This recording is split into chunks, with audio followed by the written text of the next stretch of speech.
दागी बाबा के सहारे देश के बड़े नेता। चुनाव से पहले गुरमीत राम रहीम को पेरोल कर रही बड़ी साजिश का इशारा। बाबा के दर पर क्यों पहुंचे हरियाणा के डिप्टी स्पीकर। राम रहीम के बाद आसाराम को छोड़ने की तैयारी में सरकार। आसाराम के सहारे गुजरात में होगा चुनावी खेला। आखिरकार चुनाव से पहले नेताओं को क्यों याद आने लगे हैं दागी बाबा। वोटों के लिए कुछ भी करेगा। हाँ जी, नेताजी हैं, वोटों के लिए कुछ भी कर सकते हैं, किसी भी हद तक जा सकते हैं। अब आप खुद ही देख लो, हरियाणा में चुनाव है तो राम रहीम जेल से बाहर है। यही नहीं, खबरें तो ये भी हैं कि गुजरात चुनाव में खेला करने के लिए सरकार आसाराम को भी बाहर निकालने की तैयारी है। और कहते भी हैं, जब सर पर मुसीबत हो तो भगवान की याद आ ही जाती है, और इन नेताओं के लिए ये दागी बाबा भगवान से कम भी नहीं है।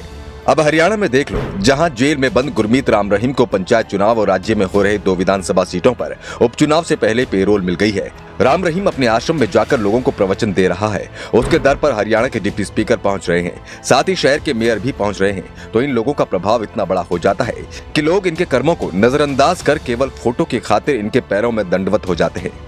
इससे पता चलता है कि आज के समय में नेताओं की मानसिकता क्या है, इन्हें वोट कितने प्यारे हैं, वोटों की खातिर ये कितना गिर सकते हैं। लेकिन यहाँ सबसे बड़ा सवाल ये है कि राम रहीम को आखिरकार तभी पेरोल क्यों मिलती है जब कोई चुनाव होते हैं। इससे पहले भी पंजाब विधानसभा चुनाव के समय पर गुरमीत राम रहीम को पेरोल मिली थी, क्योंकि पंजाब के काफी क्षेत्र में गुरमीत राम रहीम का अच्छा खासा प्रभाव माना जाता है। तो वहीं बात करें आसाराम बापू की, तो आसाराम बापू और राम रहीम की कहानी कुछ ज्यादा अलग नहीं है। दोनों के कर्मकांड भी एक जैसे हैं। उसके बाद में जो परिणाम स्वरूप फल मिला वो भी लगभग समान ही है। राम रहीम की तरह ही आसाराम बापू का भी आश्रम था, और उनके ऊपर भी अपने आश्रम में शोषण करने के, अत्याचार करने के, लोगों की जान लेने के इनके ऊपर आरोप लगे थे। जिसके बाद ये भी 9 साल से जेल में बंद है। यानी कि पिछले 9 साल से आसाराम बापू जेल से बाहर निकलने की राह तक रहा है। अभी तक उसे एक बार भी पेरोल नहीं मिली। जब भी उसने पेरोल की कोशिश की तब कोर्ट ने कहा कि वो पेरोल के लायक नहीं है और उसकी पेरोल को खारिज कर दिया। लेकिन अब सुनने में आ रहा है कि गुजरात विधानसभा चुनाव से पहले आसाराम बापू को पेरोल मिल सकती है। यानी कि इसका मतलब साफ है कि पेरोल मिलेगी तो वो भी गुरमीत राम रहीम की तरह ही अपने दरबार चलाएगा, प्रवचन सुनाएगा, नेता आएंगे, आशीर्वाद देंगे, वोटों का खेल होगा। हालांकि इससे पहले सोनिया गांधी पर ये आरोप लगते रहे हैं कि आसाराम को जेल भेजने में सोनिया का हाथ है।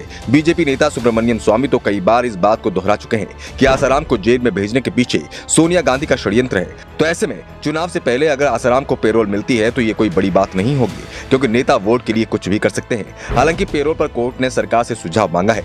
यानी कि अभी तक तो पेरोल की गेंद फिलहाल सरकार के पाले में है, लेकिन देखना यह भी होगा कि क्या 9 साल बाद आसाराम बापू को पेरोल मिलेगी। क्योंकि इससे पहले कोरोना काल में आसाराम ने जड़ी बूटियों के माध्यम से कोरोना की दवा बनाने का दावा किया था और उसके सारे पेरोल मांगी थी। लेकिन कोर्ट ने पेरोल को ये कहते हुए खारिज कर दिया था कि दवा बनाने के लिए जो भी जड़ी बूटी चाहिए वो जेल में मिलेगी। जेल में दवा बनाइए और लोगों तक पहुंचाए, दवा के नाम पर पेरोल नहीं मिलेगी। तो क्या अब आखिरकार आसाराम का भी जेल की बाहर की दुनिया देखने का जो सपना है वो 9 साल बाद पूरा होने वाला है? आपको क्या लगता है कि चुनाव के समय पर इस तरह से बाबाओं को बेल देना क्या सही है, या फिर इन लोगों को हमेशा जेल के अंदर ही रहना चाहिए? अपनी राय कमेंट बॉक्स में जरूर दें। ब्यूरो रिपोर्ट, पब्लिक दर्पण।